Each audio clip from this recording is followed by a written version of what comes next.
Hello, what is up guys? Eman from Peso Smart PH here. Welcome sa panibagong episode. Shout out to all the podcast listeners as well. I appreciate you all. So today, answer lang natin itong question ni Mark Omelio galing sa TikTok. So sabi niya, Sir, question, ngayon nasa 9 pesos ang DITO.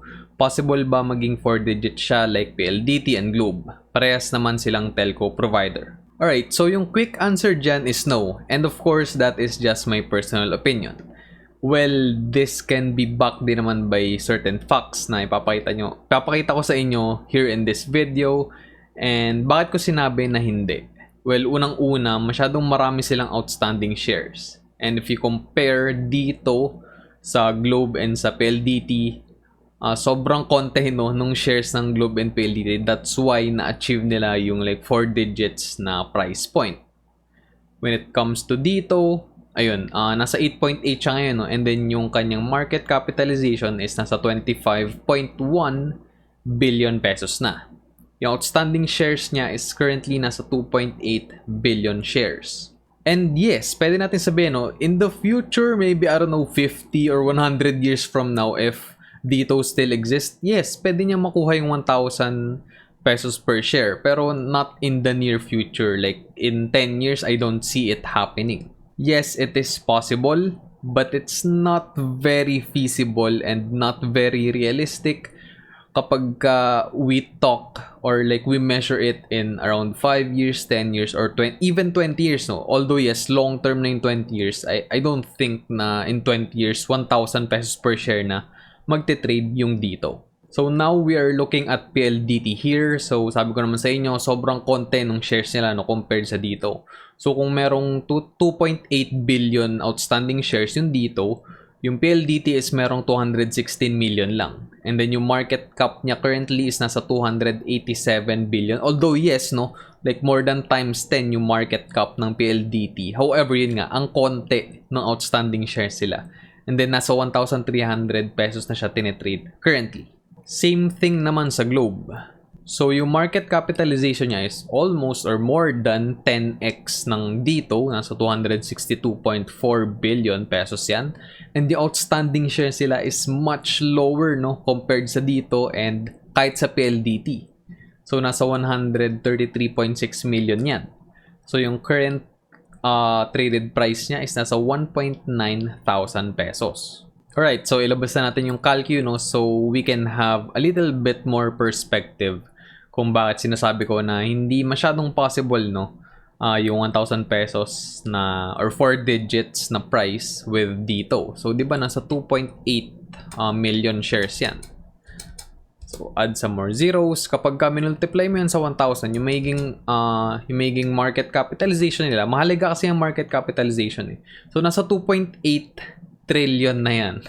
So, wala pang umaabot sa ganitong market cap sa Philippine Stock Exchange. And I don't think yung frontrunner para maabot yun is dito. Right, now, ito pinapakita ko ulit to sa inyo to give you some more perspective and para na rin sa akin. So, Manulife. So, itong stock na ito is hindi lang tinitrade sa PSE. So, tinitrade din ito sa iba't ibang stock exchanges and stock markets sa buong mundo. So, yung market cap nito total is nasa 1.8 trillion pesos. So, di ba, imagine nyo na yung dito is like mas malaki pa sa Manulife. And this is a big company and this is an international company na tinitrade sa iba't ibang multiple exchanges here in the world. And then another one is Sun Life. So, isang malaking insurance company din. So, they are trading here in the Philippines and tinitrade din sila sa Canadian markets and sa iba't iba pang markets here in the world. So, nasa 1.4 trillion pesos yung kanilang market cap. And i-compare mo yun, no, sa 1,000 pesos per share na dito, which is magiging 2.8 trillion. So, doble ng current market share ng Sun Life yung kailangan bunuin, no, ng dito para ma-achieve yung 4 digits na yun. And then, isang local stock naman which is SM or SM Investments Corporation na umabot na rin, no, sa trillion yung market cap. So, nasa 1.2 trillion pesos yung market cap currently ng SM Investments Corp. So, imagine niyo, no? Ito, like, nagbe-breach lang siya sa 4 digits currently. And then, kung i-compare mo sa dito, mas konti pa rin, no, yung outstanding shares sila. Nasa 1.2 billion lang.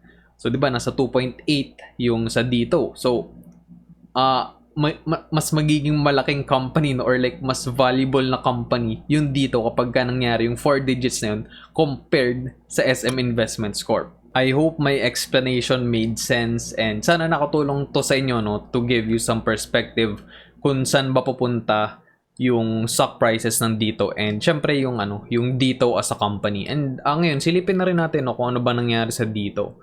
So yun nga, last traded price niya is 8.88 and then yung highest niya in 1 year is around 19 pesos per share. Doon na naganap yung kumbaga, quote unquote or pseudo rug pull ng mga executives itong company na ito. Kasi nung medyo nag-high na siya sa 19, medyo nagbentahan na rin sila ng kanilang shares. But yeah, that's fine. Ganun talaga. Kasi ang dami naman lang shares eh. So marami silang pwedeng paglaruan or like ibenta. And then katulad ganito, nangalhati yung presyo ngayon, pwede na sila mag-buy back in dun sa mga shares na binenta nila. So, kumbaga parang easy money para sa kanila. Yung 52-week low naman niya, so that is the lowest price in 1 year. So, nasa 2.51. So, di ba kung nag-invest ka nung nasa piso pa lang siya, no? 1.1, 1.2 last year, nung nag-crash yung market, almost, na 19x mo yung pera mo if nakapagbenta ka at 19 pesos per share, which is really very hard to do. And meron kang balls of steel, no? Kung bumili ka nitong stock na to at like 1 peso per share. Kasi this company is not very profitable in the past couple of years. Although 2020 has been very good for this particular company. Kasi that is the year na medyo naging profitable na sila for 1 whole year.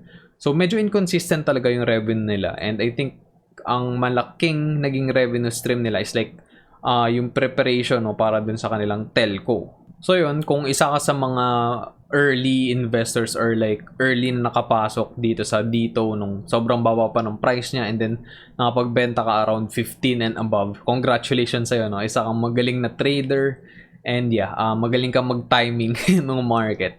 But again, yung question is, kaya mo ba yun like i-imitate, no? Like for me, personally for me, opinion ko, you can't really do this on a consistent basis. Kasi like hindi naman tayo lagi magkakaroon ng pandemic, no?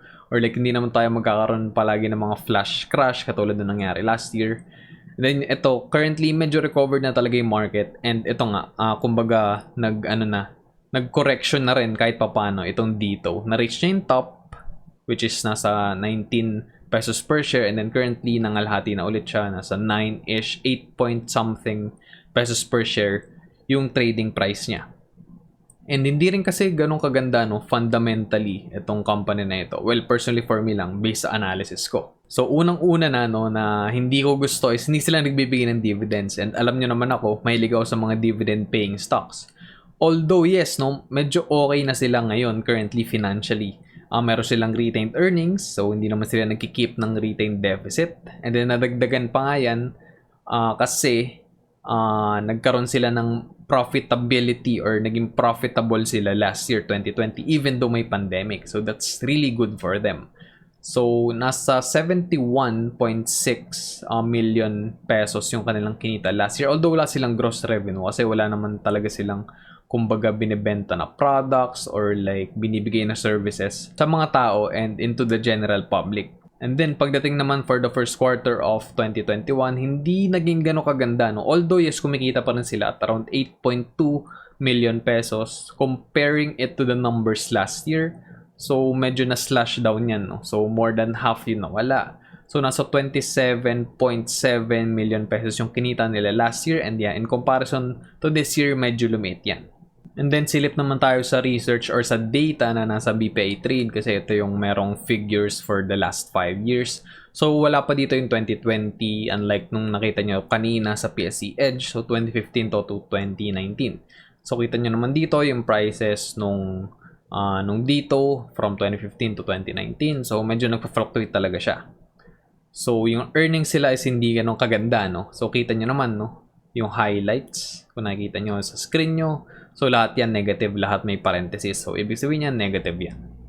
And then, yung cash flow nila, yung free cash flow is almost lahat negative din. Nagkaroon lang sila ng 14.29 na free cash flow noong 2016 and then 1.6 thousand noong 2015. And hindi talaga siya consistent. Then yung earnings per share, negative din kasi hindi naman talaga sila kumikita ng kagandahan the past 5 years. And then yung mga price ratios, hindi rin maganda yan, puro negative. Iba, not applicable kasi wala silang sales, wala silang revenue.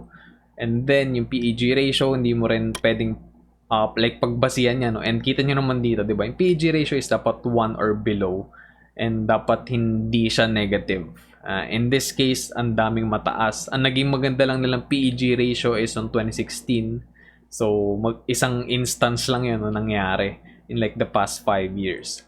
I'm really interested to see kung ano yung mga numbers, no? Like, itong mga price ratio, itong mga per share data for 2020, and I hope na ma-upload na yun, no? Like, as soon as possible here in BPI Trade. And then, as I've said earlier, hindi sila kumikita the past few years. So, from 2015 to 2019, consistent yan, hindi sila kumikita.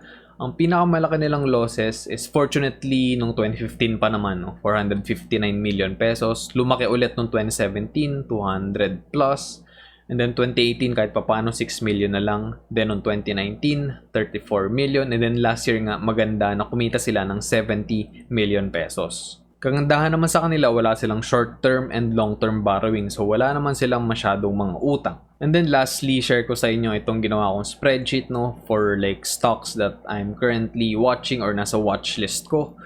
So, ayun. Yung 52-week high nga is 19, 52-week low is 2.51. So, kung yung upside, no, kung bibili ka ngayon, and then kung yung target price mo is yung 52-week high, is nasa 113.96%. Although I'm not really sure kung kailan ulit ma-achieve yon, but I'm guessing not anytime soon, no. So you have to set your expectation if you're interested to buy this stock, and it's gonna be like for purely technical analysis and for trading, no, if you're gonna bet on this particular stock. Kasi yung fundamentals nga is medyo shaky talaga. When it comes to dividends, it is non-existent. So, the past 5, the past 10 years, or like, I don't think nagbigay pa sila ever, no, ng dividends. Like, wala akong data na nakita sa research ko na nagbigay sila ever ng dividends. So, that's a no-no for me, or like parang red flag yun para sa akin kasi mahilig talaga ako sa mga dividend-paying stocks. And then, profitability naman. So, okay naman, no, kumita pa rin sila for the first quarter of 2021. And then, nung 2020 nga, nakakuha sila ng 71 million pesos. Pero yung average growth, no, kita nyo naman dito, negative lang. So, negative 399.37% yung average growth ng kanilang income in the past 5 to 6 years. Kasi nga, like, from 2015 to 2019, hindi sila kumikita or like, meron sila palaging net losses. So, ito yung history. Yan, hanggang 2016 lang pala nalagay kong data dito. But yeah, anyway, last year has been a good year, and I really hope, no, that they can replicate this 2021. And then sa mga ratios and margins naman tayo, yung earnings per share nila is nasa 2 centavos per share. Yung PE ratio is ideally dapat nasa 15 yan pababa, but you know, currently yung dito is nasa 444 yung kanilang PE ratio which is like not really good. Yung PEG ratio is dapat 1 and below, kaso dapat hindi negative. So nasa negative 1.07 yung PEG ratio ng dito currently. And then yung price to book value, at least dapat 3 or below, and yung mga conservative na investors nga, gusto nila 1 or below pa yung price to book value. So nasa 5.96 yan. So all throughout, hindi gano'ng kaganda. And then lastly, yung kanilang outstanding shares and market cap. So, ito yung mas accurate na number, no? So, nasa 2.8 billion shares, nasa 24.8 billion pesos yung market cap nila. So, ano nga ba yung magiging realistic na number, no? So, sabihin natin maging 50 pesos per share yung kanilang stock prices in the next, I don't know, 15 to 20 years. So, magiging market cap nila is nasa 140 billion pesos. I think that is very feasible naman, and that is possible. Even hindi pa 15 years, like even less. So, kaya nila makuha to. Basta kailangan maging profitable sila and masustain nila yung profitability na yun. And to do that, dapat, ma-execute nila ng tama yung kanilang product currently, which is, nasa telco side. So they are competing with Globe and Smart and PLDT dun sa side na yun ng business. So they really have to step up their game, no? So dapat, like for example, sa connection, sa internet, dapat mabilis yun. And then syempre dapat mas affordable compared dun sa mga competitors nila. And then let's say in the next 25 to 30 years, na doble na ulit yan. Okay, hindi ko mabago yung price. Naging 100. Still possible, no? So nasa 280 billion yung kanilang magiging market cap kapag naging 100 pesos per share yung kanilang stock prices. And then above that, I'm not sure, but for me, 3 digits na price nandito is much more feasible and probable, and mataas yung possibility na makuha nila yun, basta ayusin nila yung kanilang business and like galingan nila, and just keep on competing with the big guys. And kapag nagawa nila yun and they do the right things and they stay on track sa direction na yun, I think they can do this.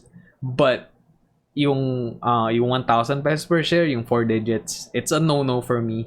And yeah, I'm really curious what you think. So let me know sa comment section down below if kaya ba ma-achieve ng DITO yung stock price na 1,000 pesos per share and above. Alright guys, end na natin yung episode here. Sana may natutunan kayo and if umabot kayo at the end of this episode, thank you very much. I appreciate you. Help me grow the channel by smashing the like button kasi sobrang nakakatulong yun sa algorithm ng YouTube. And if you're new to the channel, subscribe ka na and ring the notification bell para wala kang ma-miss out sa mga uploads ko every Monday and Friday, sometimes Wednesday. Follow mo na rin ako sa mga social media platforms ko at M1PSPH. Active ako sa TikTok, Instagram, Facebook, and Twitter. Another way to support the channel is through the YouTube membership. Click mo lang yung link dyan sa description sa baba to know more about it. Thanks again for watching and listening everyone. Stay safe. I'll see you on the next episode. Always remember, be Peso smart.